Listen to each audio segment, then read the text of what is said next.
皆さんこんにちは、クラフトサイトです。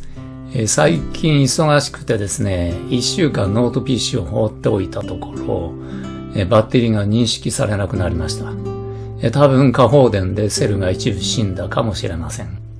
今回はこのバッテリーの修理作業の様子をお送りいたします。まず、電光ナイフでケースを開けるきっかけとなる隙間を作ります。危ないので真似はしないでください。隙間ができたらプラスチックのツールを使ってケースを開いていきます。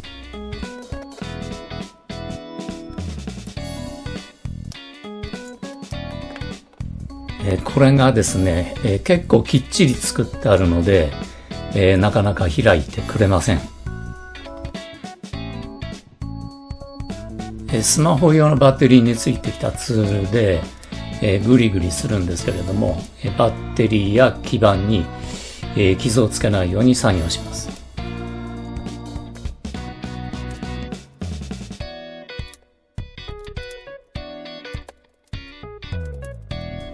こうやってみると電光用のナイフは役に立ってますね。でも力加減を間違うとバッテリーにぐさっといきそうです。気をつけましょう。というか、真似はしないでくださいね。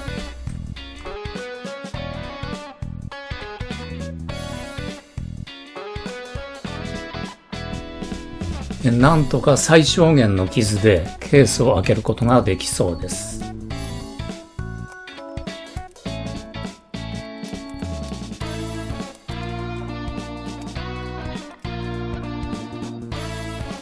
ようやく開いてきました。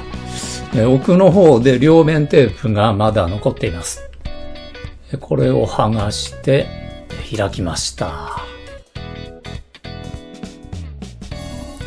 あとは下側のケースからバッテリーを外しにかかります。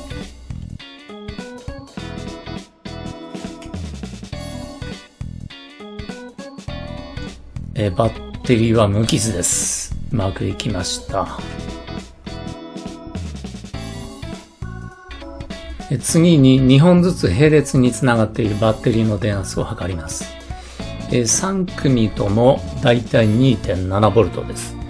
通常は 3.6 なので 1V 近く落ちてしまっています。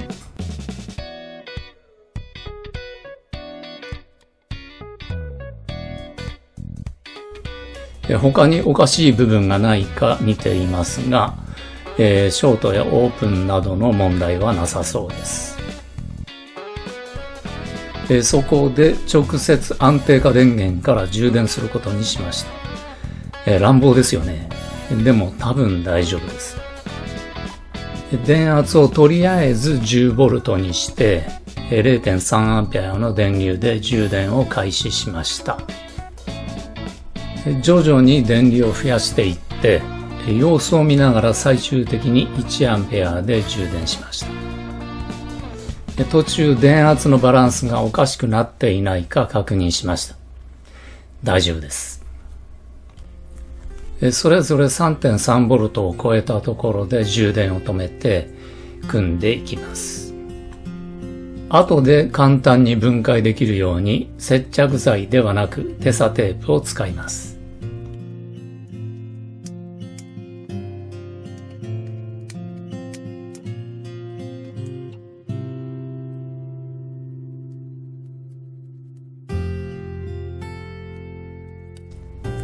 最後にパソコンに取り付けて電源をつないで認識しました。やりました。最後までご視聴いただきありがとうございます。真似はしないでください。コメントやグッドは大変励みになります。チャンネル登録もよろしくお願いいたします。